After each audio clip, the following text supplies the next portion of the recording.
persalinan. Habis hamil ngapain? Persalinan. Biasa baru. Bayi lahir dengan berben ya, sekaligus terus ya, sekali jalan. Kalau hari ini kita akan bahas masalah persalinan. Nah, nanti ya di akhir boleh difoto. Bunur udah baca-baca nih, ya udah baca-baca semua, betul bahasanya dan Febria betul. Cuman alangkah bagusnya kita ringkas lagi. Lebih kalian paham, lebih kalian mengerti. Tak mungkin di rumah sakit, di puskesmas, di pondek, di ini, di itu buka dulu satu-satu, enggak. Ringkas, padat, jelas. Dan nanti fotonya Bunur aja, udah Bunur baca semua, Bunur ringkas lah di sini. Ya, di sini ada persiapan kelas 1, tanda-tanda gejala gimana, yang 2 gimana ya? Udah ada. Oke ya, nggak ada, nanti kita buku aja. Kalau ini kalian foto, kalian kemana nanti bisa kalian ambil panduannya.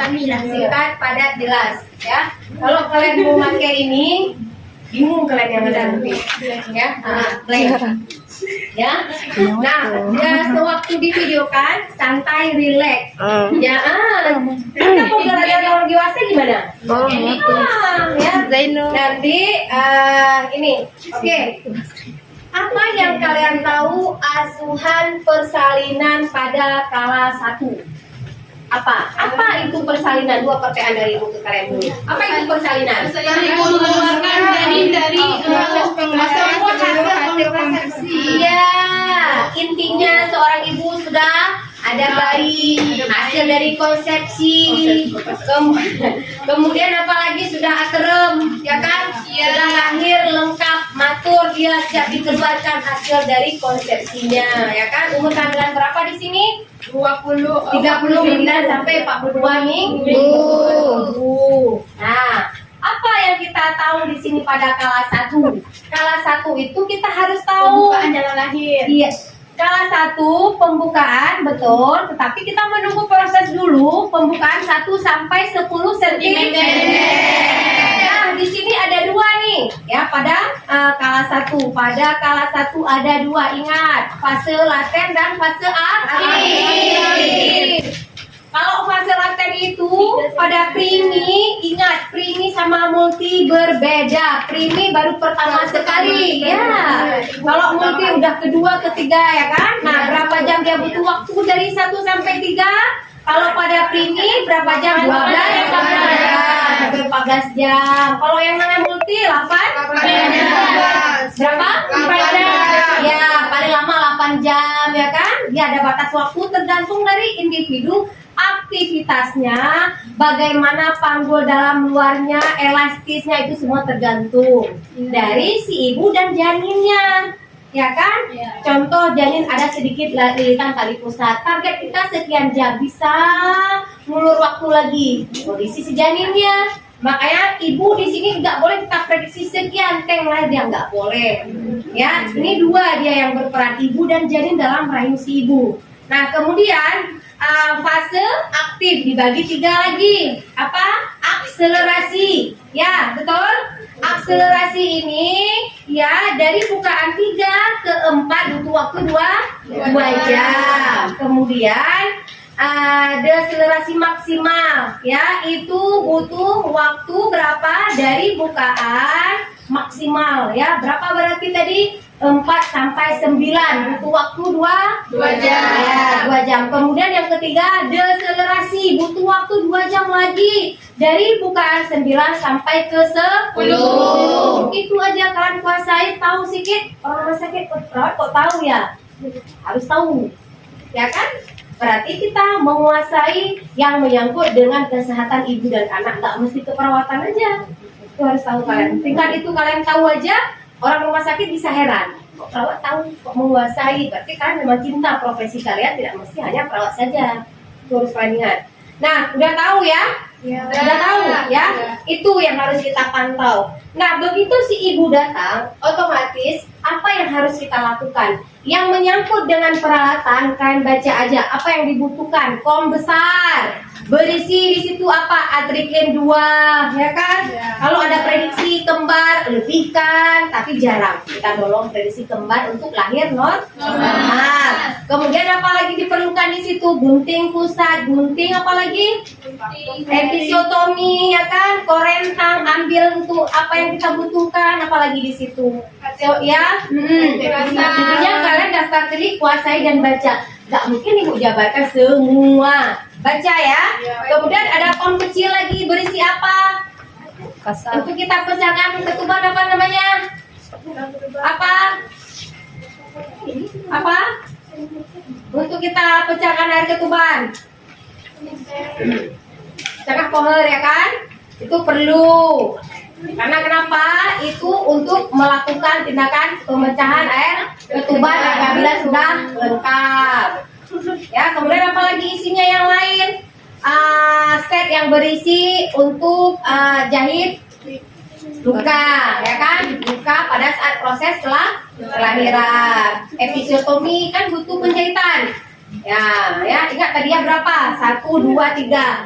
Kita pisah-pisahkan biar nggak bingung. Set partes lain, set untuk pecahan air ketuban lain, setengah koher dari yang diperlukan, termasuk di situ kasa DTT, ya kan? Kemudian kapas DTT itu yang kita perlukan. Kemudian yang ketiga juga perlu nanti pada saat perlu episiotomi, lahannya ada robekan dan lain, kita mudah menjahit. Kita udah pisah-pisahkan 3 di sini. Ya udah paham ya? Udah. Nah begitu si ibu datang, kita sudah siap bu, apa yang bisa dibantu? Oh iya sabar bu ya. Otomatis apa yang harus kita lakukan? Pemeriksaan apa yang kita lakukan di pada satu? TTP. Apa namanya tuh? Semua vital sign semua masuk ya? Ya. Apa sayang? Suhu, respirasi, pernapasan, jangan bertarik ke bawahnya, atas dulu ya. Nadi itu semua kita harus tahu, catat. Jam berapa? Jam berapa dia masuk? Dia ada partograf ya, tapi kalian nggak perlu kuasai, ribet partograf itu, khusus untuk bidan aja. Ya, itu kita udah catat. Ya, catatan jam berapa dia masuk, kemudian kita lakukan pemeriksaan, berat badan, pernapasan, ini semua udah ya, yang menyangkut dengan tekanan darahnya berapa, kalau bisa ada lab peminjam, boleh juga HB-nya berapa.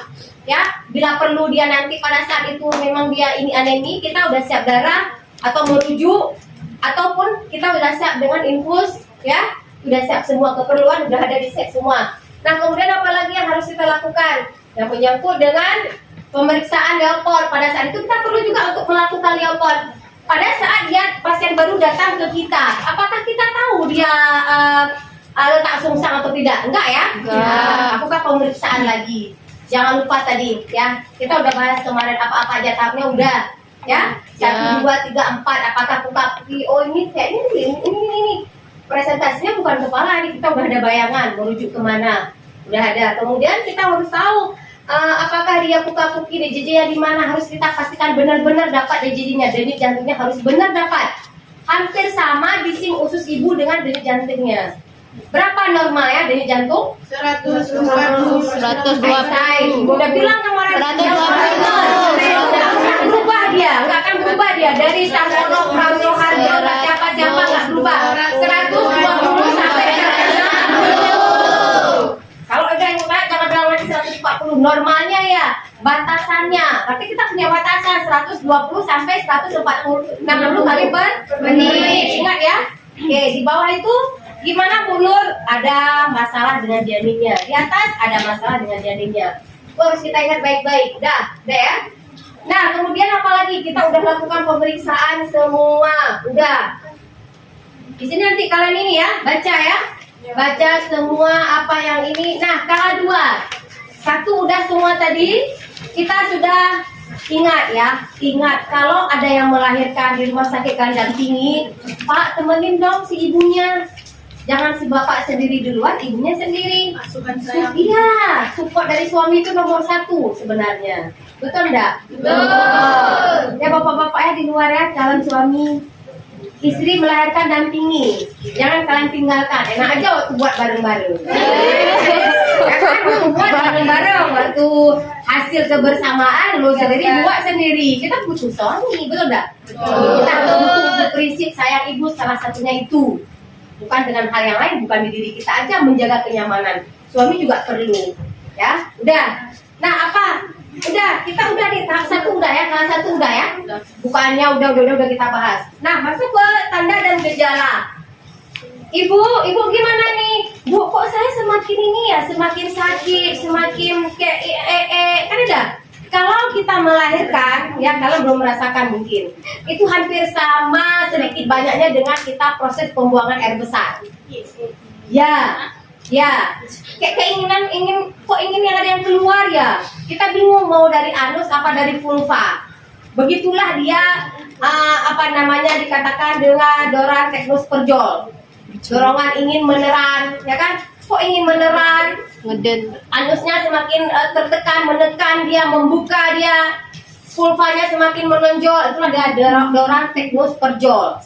Ingin meneran, ibus ingin meneran, kemudian juga anusnya tertekan, mau terbuka lebar dia. Vulvanya semakin melebar dia, semakin membesar.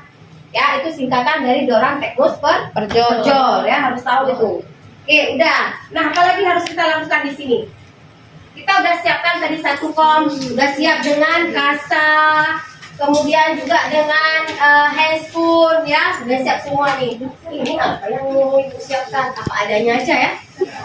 Kita harus ini bisa mengkondisikan, nggak mesti harus lengkap, nggak bisa nih, nggak perlu. Kita kondisikan, yang penting kita ilmunya kita ambil, ya. Dah. Handspoonnya disesuaikan. Intinya kita sudah punya cairan kom, ya kan? Cairan klorin berapa persen? 0,5. Yes. Berapa rendam alatnya selama berapa menit? 10 menit. Ini juga rendam, ya. Habis itu mau dipakai lagi, dibilas lagi. Tapi zaman dahulu, kalau sekarang enggak. Sekali pakai, buang. Sekali pakai, buang. Kalau kita sediakan handspoon bersih, handspoon steril, rasanya tidak etis juga, ya. Sekali kita pegang pasien, steril. Sekali steril, ya. Tergantung kebutuhan yang mau mana dipakai. Kalau bagian dalam tetap steril. Itu wajib, ya. Kita sekarang sentuh pasien nggak lagi tangan telanjang kan? Dari awal kita pemeriksaan kita udah pakai yang bersih, ya. Ini agak steril aja ya. Dan kita sudah sediain kom di sini. Ibu sebentar ya Bu ya. Udah kita ini maaf nak ya. Maaf kali.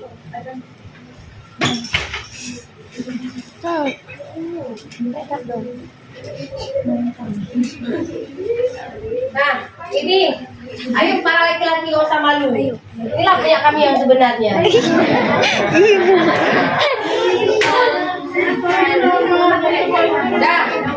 Dah, santai. Tak perlu diinikan, nggak perlu kita kan udah kesehatan, nggak perlu tabu kan? Ya. Dah. Nah, ini bagian punya kita nih. Ini punya kita perempuan. Tadinya si ibu sudah ada keinginan ya. Ya, sudah ada. Ya, keinginan untuk meneran. Dah, sebentar Bu ya. Kami udah lakukan pemeriksaan. Oh iya, bagus. Kami udah lakukan pemeriksaan nih Bu. Gimana nih Bu? Jangan lupa kok komunikasi. Apa yang diperlukan? Apa? Ya, ya. Itu apa lagi? Santai. Nah, ingat baik-baik. Kita akan Bu. Pembukaannya lengkap nih Bu. Ya. Sabar Bu ya. Kalau ada keinginan untuk meneran, mengedan, Ibu silahkan. Jangan ditahan. Nah, bentar Bu, maaf positif Bu ya. Lakukan pemeriksaan labia mayora kiri dan kanan ya. Bersihkan. Habis itu buang. Kemudian minor juga bersihkan. Mayor, minor bersihkan kiri kanan. Bersihkan udah baik ceplok-ceplok duk. Nah, ini yang merah. Ya, nggak boleh kayak gitu kerjanya. Ya. Dah. Bentar Bu ya. Udah, kita sudah mau itu semua punya sudah lah. Nah, bentar Bu, biar kita periksa dulu Bu ya. Kita masukkan tangan kita dengan sangat hati-hati sekali ya. Kalau nggak bisa lebarkan sedikit, masukkan dengan hati-hati. Kita ingin memantau nih, ada nggak kelainan-kelainan di bagian dalam? Ketubannya masih utuh enggak, ya kan? Kemudian kita akan melihat suturannya, ada nggak mengasenya, ada nggak masalah yang lain ya. Kita harus tahu ketubannya utuh atau tidak, kita harus tahu di sini. Nah, masih utuh, apa yang harus kita lakukan? Apa? Setengah pohon tadi kan ada. Ambil, pecahkan, pelan-pelan lindungi dia. Ini kan ini di samping nih, lindungi masukin, pecah dia. Hati-hati balikkan dia balik. Kan dia ujung ini kan tajam nih. Kita lindungi dengan tangan kita di seperti ini dari dalam. Justru ini tarik, buang keluar, taruh di tempat yang klorin tadi. Udah kita siapkan, udah.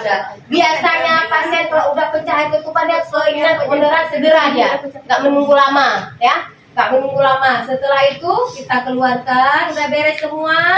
Udah Bu ya. Gimana Bu perasaannya ini ngedah nih? Oke, udah beres. Buka dulu, rendam lagi. Makanya Bu Nur bilang tadi, ya kan?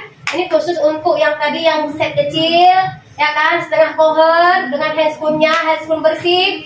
Udah, klorin. Udah selesai. Udah. Apalagi tugas kita sayang? Jangan lupa setelah itu apa? Udah itu jangan lihat itu, kalau itu bingung. Tapi boleh apa-apa jangan kalau itu udah singkat. Dah, ini kan? Bu santai, relax. Kalau mau ini nanti Ibu ya silakan. Saya periksa lagi dulu Bu ya. Ingat dengar DJJ waktunya kapan? Setiap berapa? Setiap berapa? 20 menit. Setiap berapa? Setengah jam sekali. Wajib ya. Tadi TPDT kita udah buat jenaka langkah 1 tadi. Kita udah dengar ya. Kala 1 pasti udah ada setengah jam waktu, udah buka lengkap. Gak dengar lagi. Titik-titik, oh bagus, alhamdulillah, taruh lagi.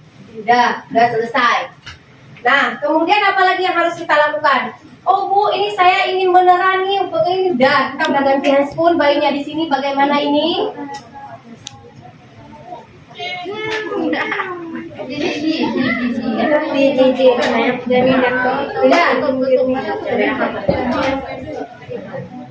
kan? Udah di sini kita. Gak apa-apa, kan kita keluarkan nanti. Kita kan hanya ini aja, sebatas ini. Pemaksaan kali robeknya orang. Udah, Bu, ini kepalanya udah nampak nih berapa senti dia? 5 sampai 6, ya kan? Ini vulva. Ini udah menuju ke hoti 3. Udah siap kita keluarkan nih, udah lengkap. Kita 5-6 udah cerita lagi masuk ke dalam. Ada cerita lagi, tinggal brojol aja dia. Udah, ini kita mau siap-siap bentar Bu ya, sebentar Bu. Oke, jangan lupa tangan kita ini menekan. Ya, menekan bagian apa? Oksiput supaya tidak terjadi apa? Defleksi, tidak terjadi apa namanya ya? Secara medisnya, ini apa nih namanya nih? Dagunya dia tidak apa? Ada yang catat di sini, guru catat. Bagian dari itu juga. Dagunya tidak bengkok. Bukan? Ya betul. Mana tadi?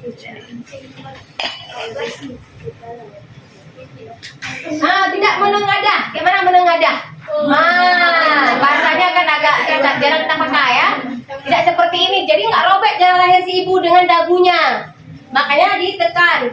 Ya, bagian subocciput ya. Ini dia ditekan. Kemudian ini dia diikutin terus sendiri dia. Diikutin ya kan. Terjadilah putaran paksi luar.